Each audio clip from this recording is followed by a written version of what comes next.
Hi everyone, thank you for listening to yet another episode of Dan Tony Sports. My name is Dan Snyder, joined tonight by Dan O'Shea and Dan Beebe. Affectionately, we are calling ourselves the Three Dan Band. How are you guys doing tonight? Pretty good. Fantastic. Oh, that's great to hear. Tony wishes he could be with us, but he's not cool enough to join the Three Dan Band, so he's going to have to sit this one out for tonight. Kicked him out for a week. No. He's a very busy guy. Like we aren't, but no. We're going to have a great show. We're going to talk weird happenings in the NFL. We're going to talk football in general. And we've got tons of other things to talk about in the NBA, college basketball, everything and anything. So we're going to start it off like we always do with the pigskin poetry. But tonight, it's going to be a bit different. So I just want to give a little bit of a background into how the poem is going to go. Obviously, it's Christmas time. Right. Less than a week away now. And the NFL has provided us with our own little Christmas by giving us football not on the usual 3 nights, but on a 4th. And no, it's not on Thursday. Oh, no. I'm talking about this past week. Oh, yeah. So we had a Thursday game. We had 2 Saturday games, Sunday games, obviously, and then Monday Night Football. So what this poem is going to do is be an homage to a Christmas classic. This one's called The 4 Days of Football. As written by me, of course. I wrote the original song. I wrote this poem. I wrote everything. Without further ado. On the first day of football, the NFL gave to me a Broncos win in Indy. On the second day of football, the NFL gave to me the Chiefs crushed the Chargers and the Broncos win in Indy. On the third day of football, the NFL gave to me a folded index card first down. The Chiefs crushed the Chargers and the Broncos win in Indy. On the fourth day of football, the NFL gave to me a close game in Tampa, a folded index card first down. The Chiefs crushed the Chargers, and the Broncos win in Indy. Very nice. I like that. Thank you. Hopefully we can keep that going. Yes. That's great. The folded index card first down. Oh, we'll talk a little bit more about that later. That's going to be in our NFL segment of the show. But we're going to kick off the show the way we almost always do, and that's talking about college football. And we got college football going on right now as we speak. It is probably the most important bowl game of the entire bowl season. It's the Cheribundi Tart Cherry Boca Raton Bowl. Now I want to have some of this Cheribundi tart cherry juice. It just sounds delicious. Doesn't sound delicious to me. But that game is going on right now. It's scoreless in the first quarter, just a little past halfway through the first quarter. Akron and Florida Atlantic, and Akron is not playing well right now. It's going to be 4th and goal from like the 40. All right. I mean, pretty one-sided. Did we expect Akron to be winning this? I mean, it's still 0-0, so yeah, true. But aside from the game that's going on right now, we did have quite a bit of college football happening over the past week. So we're going to start by talking about the bowl games. Yeah. And we had some real stinkers and we had some really good ones. We're going to talk about the FBS games first. First game, Troy 50, North Texas 30. That was the R&L Carriers New Orleans Bowl. Did either of you watch this game? No. It sucked. It was not fun. Not a good game at all. 50-30 makes it seem like, in college football, that's kind of close. In the NFL, it's not. But yeah. in college football, that's not. I'm guessing Troy was just way out ahead and then sent him like the second unit, and North Texas maybe scored a couple of times. No, not exactly. Troy was dominant, but made some really stupid mistakes in some key moments. Okay. Otherwise, this game would have been like 71-30. It was a good game for the first quarter and a half. Okay. But it turned out to not be a good game after that. The next bowl game, the AutoNation Cure Bowl, was also kind of a stinker, even though it was closer in score. That was Georgia State 27, Western Kentucky 17. A better game, not a fun game. I did not enjoy watching it. Grambling. Oh, we're going to get to that. We're starting with the FBS games first. But no, the game just... Georgia State and Western Kentucky, it was not a fun game to watch. Usually when you see a 10-point game, those are entertaining. This was not. I had very little interest in the game while watching it. I love when football can put you to sleep. I don't, because I love football. Although I do like sleeping. It's true. Sometimes it's a battle. All right, the next one. Sorry, Dan O'Shea. Yep. The Las Vegas Bowl. Boise State 38, Oregon 28. Yeah. Oregon didn't have Royce Freeman. Yep. And that definitely changed the game. You know, they could not run for anything without him, apparently. And they played horribly the first half until, like, the very end of it, where they scored, like, twice in 2 minutes because of a pick six. And, They just could not get it done. Boise State played pretty well. Oregon did not. And, I mean, at least we have our coaching staff figured out for next year. So that was going to be my next question. How much of this loss would you blame on, what's his name? Taggart? Yeah, Willie Taggart leaving.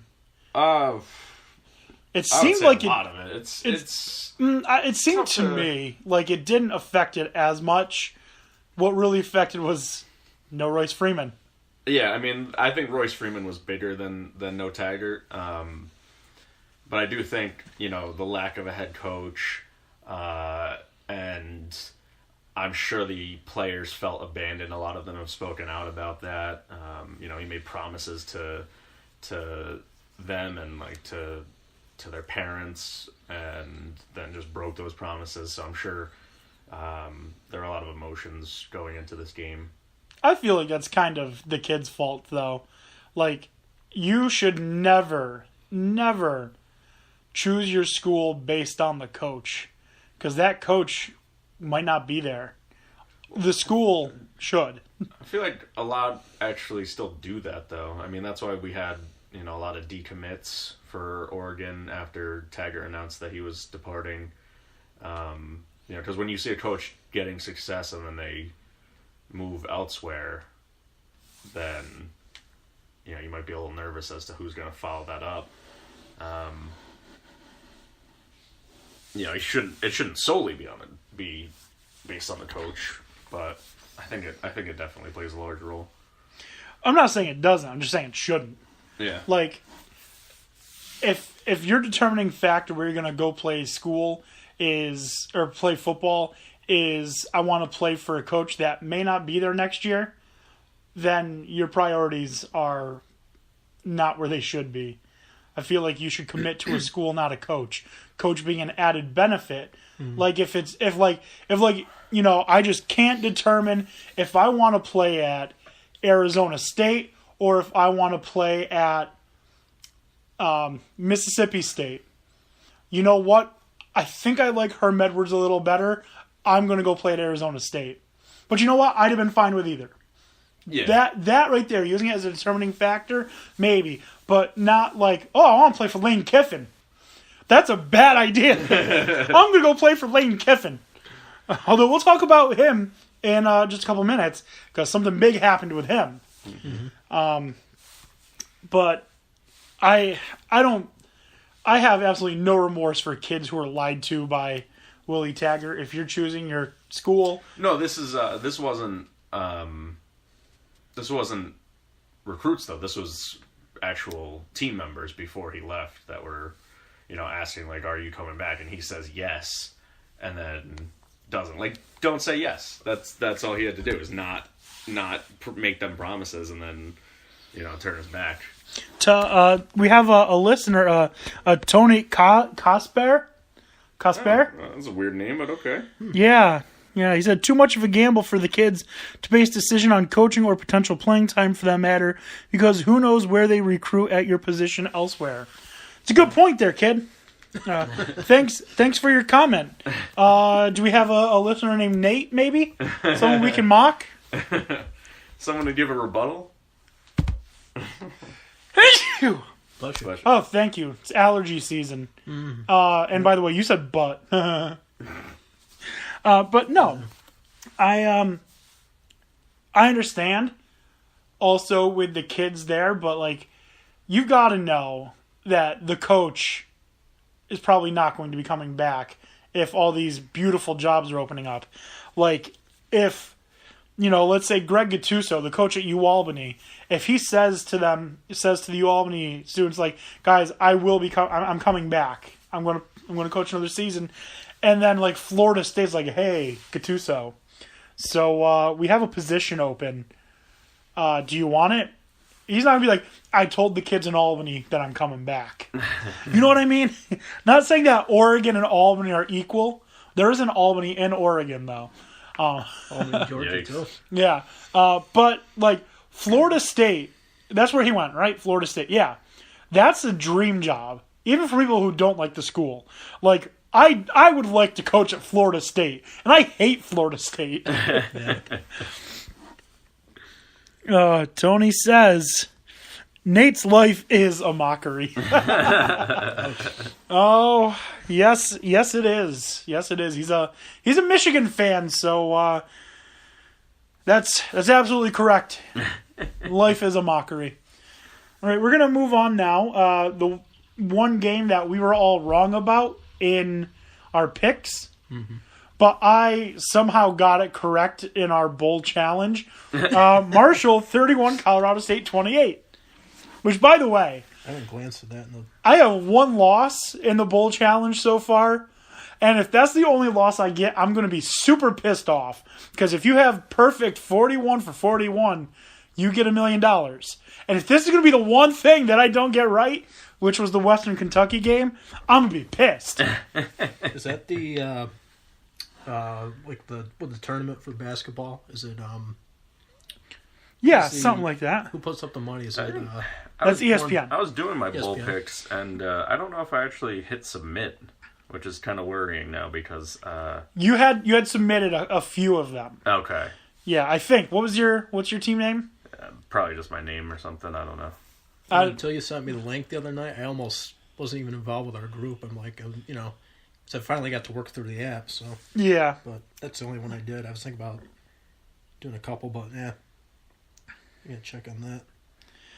My name is Shiano, no job for you.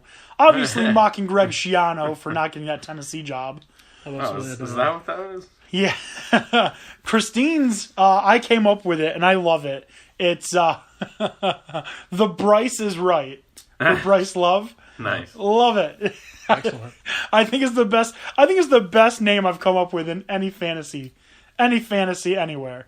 So I got Nate, not great Peterman. yeah, Nate, not great Peterman. Yep. Oh, All right. man. So 3 losses so far. let's move on. Yes. Well, actually, that was Marshall 31, Colorado State 28 in the Gildan, New Mexico Bowl. Mm-hmm. These bowl names are terrible. We're gonna have a bowl name next year. Yeah, seriously. The Dan D'Antoni Toilet Bowl. The Dan D'Antoni Kohler Toilet Bowl. Remember, we already talked about that. But it was a good game. Very good game, actually. I didn't watch the Boise State-Oregon game, A little so bit. I can't tell you if it was good or not. Didn't look like it was good when I had seen the highlights, but I don't know. The Marshall-Colorado State game was very good. Even better game, though. Middle Tennessee State, Arkansas State, 35-30. Middle Tennessee wins in the Raycom Media Camellia Bowl. That one was on pretty late too. I think It was. Got over like midnight. Yeah, I was at a friend's party, and we watched most of it there. I was also watching the Knicks. Chiefs. Oh, I was watching the Knicks game as well. The Knicks actually beat the Thunder by 15 points. Oh, this Kaspar guy is talking again. Oh man, get a life. He said, would just like to